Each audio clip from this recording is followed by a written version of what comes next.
voudrais passer la parole maintenant au professeur Oubajouli, qui va examiner la réalité de cette relation à l'aune des héritages coloniales en matière de gouvernance.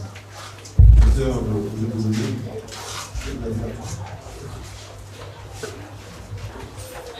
Merci beaucoup, chers collègues. Avec votre permission, moi je vais vous aider. Parce que les deux choses que nous sommes, vous m'avez fait un coup. Parce que je trouve la chaise vraiment très, très agressive. Soit alors c'est moi qui ai un problème, mais avec votre permission, ça ne peut pas toujours rester.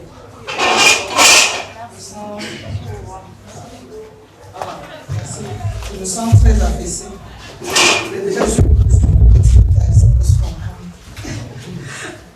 alors, moi je vais, avant de commencer mon propos, déjà remercier le professeur Léjean, que j'appelle affectueusement mon petit frère, maintenant moi professeur, pour cette deuxième invitation. Je crois que c'est la deuxième fois que vous m'invitez. Je voudrais vous dire merci très solennellement et vous dire à quel point ça fait beaucoup de plaisir, sinon avec même une injonction particulière que je viens chaque fois que vous passez un coup de fil.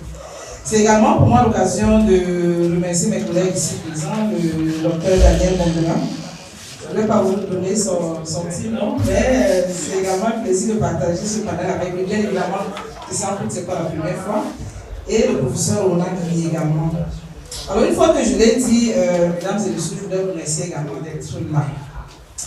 Alors, le thème sur lequel je voudrais vous entretenir est un thème un peu osé, mais je voudrais vous dire à quel point moi je me sens à l'aise avec ce thème, en suggérant déjà que vous m'accordiez votre attention. Alors le titre est simple: que reste-t-il du modèle de gouvernance institutionnelle hérité de la France?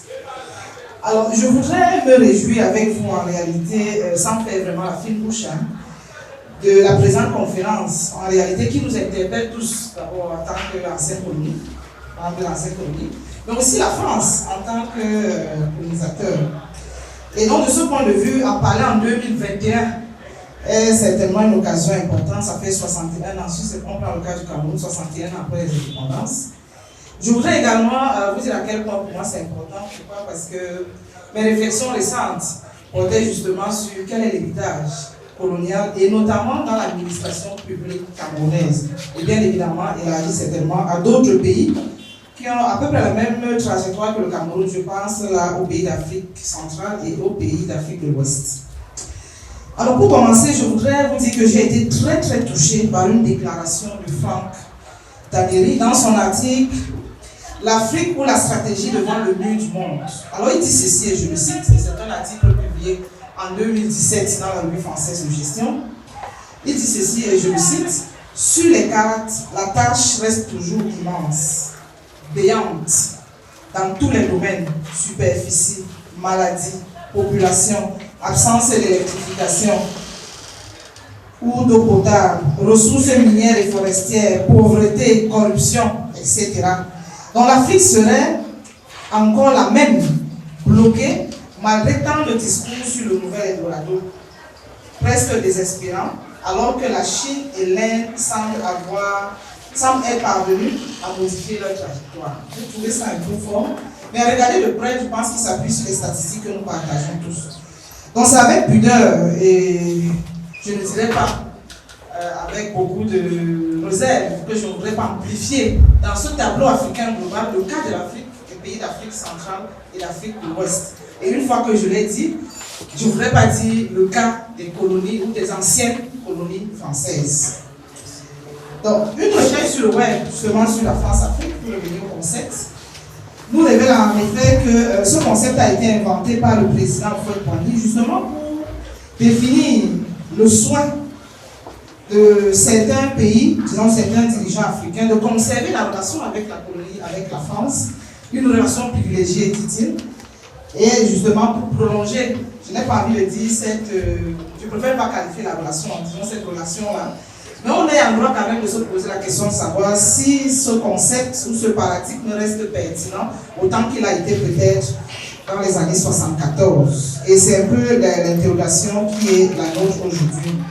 Alors bien évidemment, lorsqu'on aborde la France-Afrique, il y a au moins deux éléments qui peuvent attirer notre attention. Le premier, c'est la relation spéciale.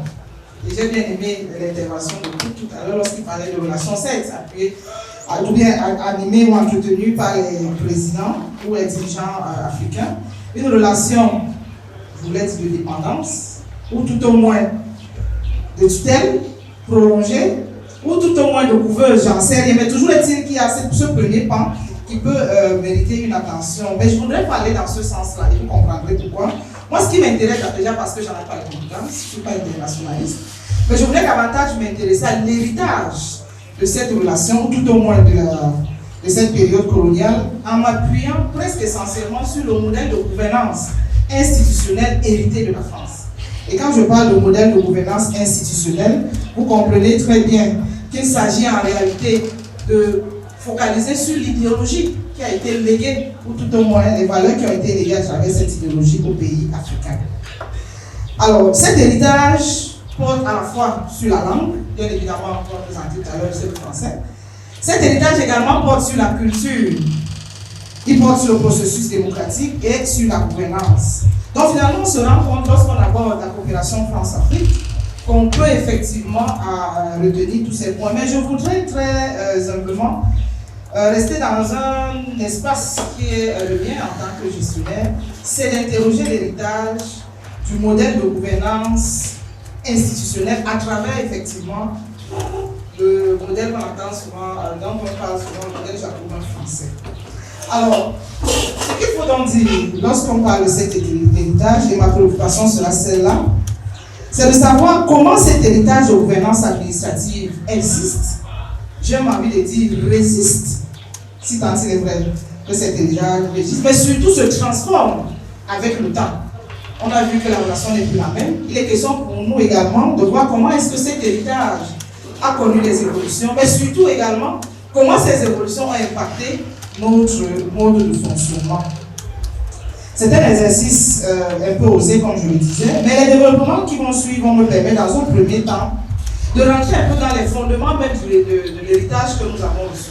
C'est quoi le modèle de gouvernance institutionnelle qui va donc connaître ces changements et avec vous voir comment est-ce que cet héritage a été influencé par divers mouvements et dans un deuxième moment, peut-être réfléchir à un nouveau mode de gouvernance ou oser lancer les jalons d'un nouveau mode de gouvernance au sein de nos administrations.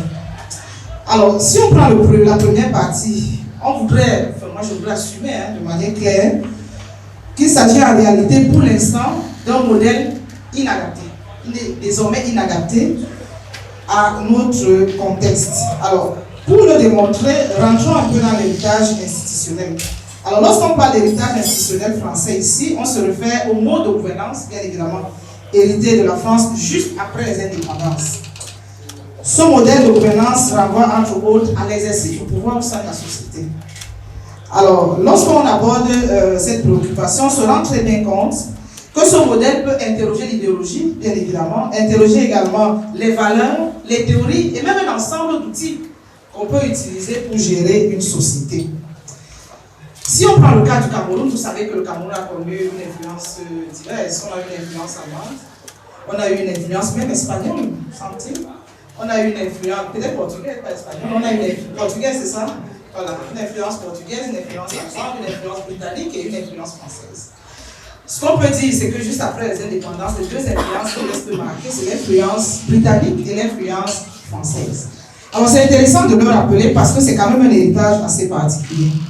Mais au-delà de ce double héritage, ce n'est pas l'objet de mon propos, il apparaît que le Cameroun est quand même une terre de transplantation. C'est juste pour vous montrer avec vous, pour nous balader dans cette évolution, dans l'évolution de cet héritage. Donc au-delà de ces deux héritages, vous allez vous rendre compte que le Cameroun, au plan administratif, mais au plan de sa gouvernance institutionnelle, est considéré comme le siège également de plusieurs transplantations. Souvenez-vous, dans un premier temps, le Cameroun hérite à l'indépendance, disons, de ces deux modes. Mais avant cette indépendance, le Cameroun a quand même aussi un mode de gouvernance qu'on peut considérer comme étant un mode de gouvernance précolonial. On va le voir tout à l'heure, emprunt d'un ensemble de valeurs et d'idéologies qui seront déstructurées effectivement par le mode colonial. Bien évidemment, nous disposons à la suite de ce mode colonial, précolonial, un héritage, un double héritage britannique et français, et un autre héritage, ou alors des mutations ou transplantations que nous avons vécues, c'est après les programmes d'ajustement structurel. Vous savez qu'après les programmes d'ajustement structurel, on hérite plutôt d'outils marqués ou empreints du vent libéral qui est véritablement opposé au mode français. Et bien évidemment, après la crise, nous avons hérité, pour ceux qui suivent l'actualité dans le domaine du management, de ce qu'on appelle le New Public Management, la nouvelle gestion publique, qui en réalité est un mode libéral de gestion de l'administration publique. Alors pour conclure, finalement, lorsqu'on voit l'évolution des modèles de gouvernance camerounais, j'ai présenté la révolution de 1960. Excusez-moi, c'est jusqu'en 2021. Bon, ça c'est d'abord le premier tableau jusqu'en 2019. Vous allez vous rendre compte, nous avons l'héritage précolonial que vous connaissez, mais à partir de 1960, nous avons nos deux héritages, britanniques et français.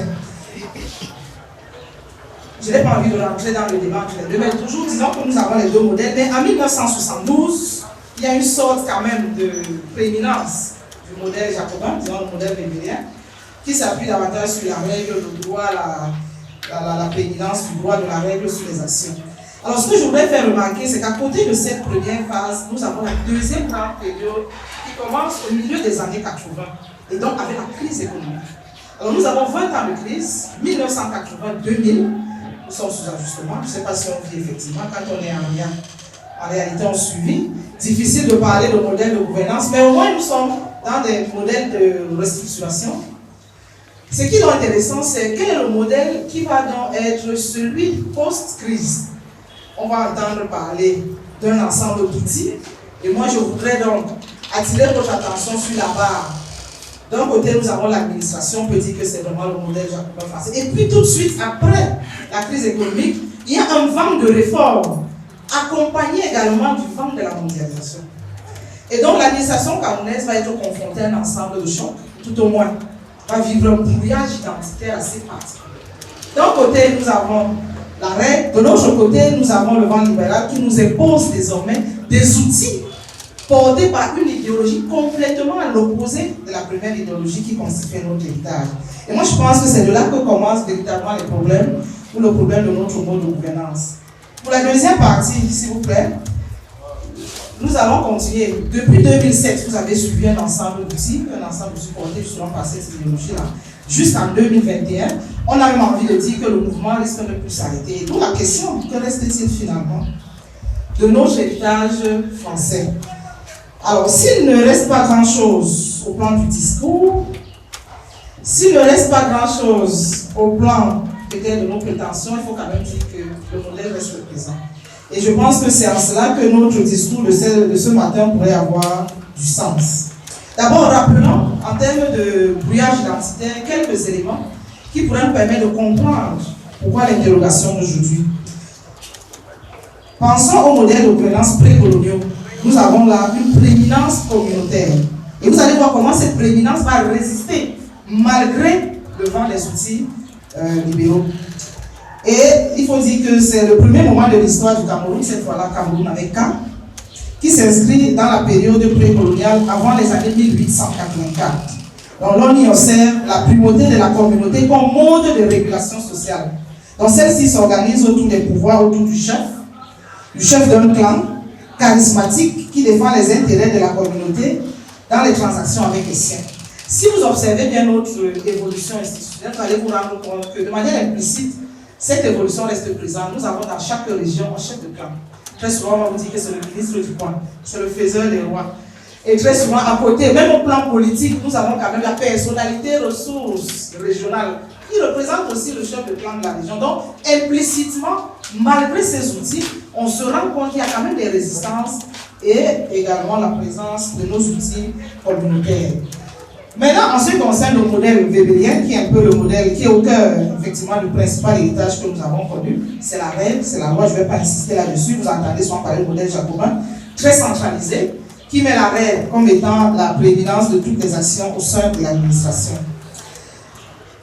Les modèles d'ajustement, et c'est là où le virage commence à être intéressant, on a l'impression effectivement que le contexte nous oblige à abandonner quelque peu, tout au moins dans certaines sphères, et heureusement cette sphère, ou malheureusement s'agrandit au fil du temps, d'abandonner certaines sphères justement à un modèle ou à un espace beaucoup plus libéral.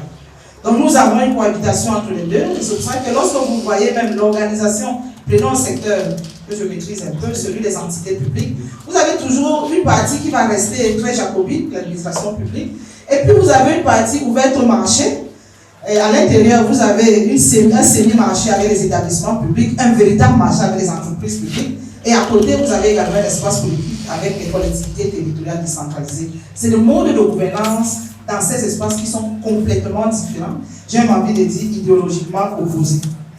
Et donc, rendu en 2021, la question qu'on pourrait se poser au regard justement de cette évolution, marquée par toutes les déclarations que vous connaissez, vous vous souvenez en 2005, le Premier ministre dit désormais l'administration publique sera gérée axée résultat. C'est un virage important.